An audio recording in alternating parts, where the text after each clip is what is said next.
Okay, so part 2 of chapter 3, there are 3 types of claims that we're going to unpack. Frequency claims, association claims, and causal claims. So these are claims that you'll come across in the popular media, also in peer-reviewed literature. And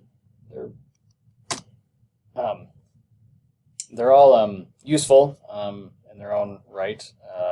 These are just different things that are useful to know about.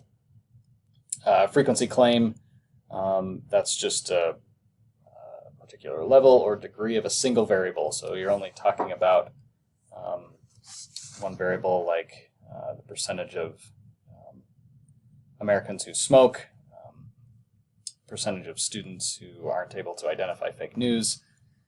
You're not talking about a relationship between 2 variables or how one variable causes another, which is what we'll talk about with the other 2. This is just stating how often something occurs, an estimate of it. An association claim, by contrast, that is describing the relationship between 2 measured variables. This is bivariate data. You'll often see associations like these depicted in a scatter plot.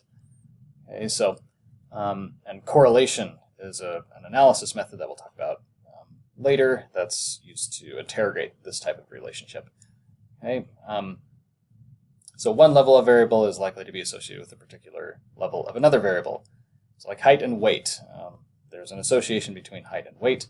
Low heights, short heights tend to be associated with low weights, and tall heights tend to be associated with higher weights. Okay, so some examples of claims you might come across are like people who exercise tend to make more money, or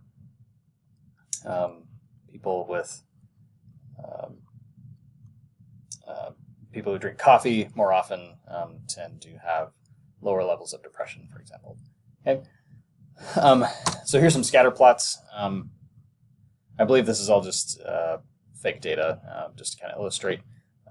But a positive correlation, as you can see here, there's kind of an upward trend here, where people who exercise more tend to have a higher income. Okay, and this is a negative association where it's flipped. Okay, so more coffee in this case is associated with lower depression. Okay, and then this is a zero association here, a zero correlation. Basically, there's no association. Okay? It doesn't matter if you eat dinner early or late. Childhood weight does not have a relationship with it. Okay? You'll have a mix of both high and low childhood weights across both early and late times of dinner. Okay? Association claims, these are used for making predictions.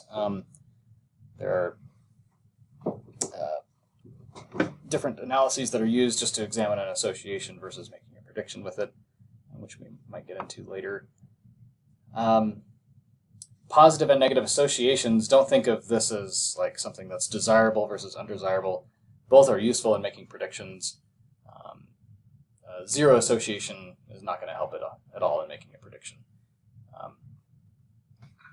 The stronger the association, and there's measures for that, the more accurate the prediction will be.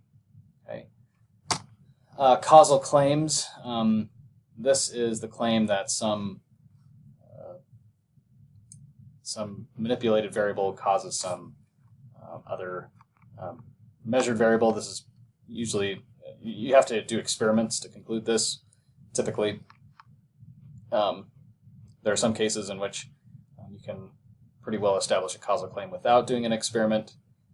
Smoking causing cancer is an example, but typically this is, you need an experiment to do this, okay, where there's some manipulated variable. You're actually intervening and controlling something, and then you see what follows. Okay, so some examples of causal claims that you might come across from the textbook, like family meals curb teen eating disorders. We'll talk about that one a little bit. If you want to do better in a job interview, pose like Wonder Woman, etc. Okay, so one variable causing another one. Okay, and part 3 still to come.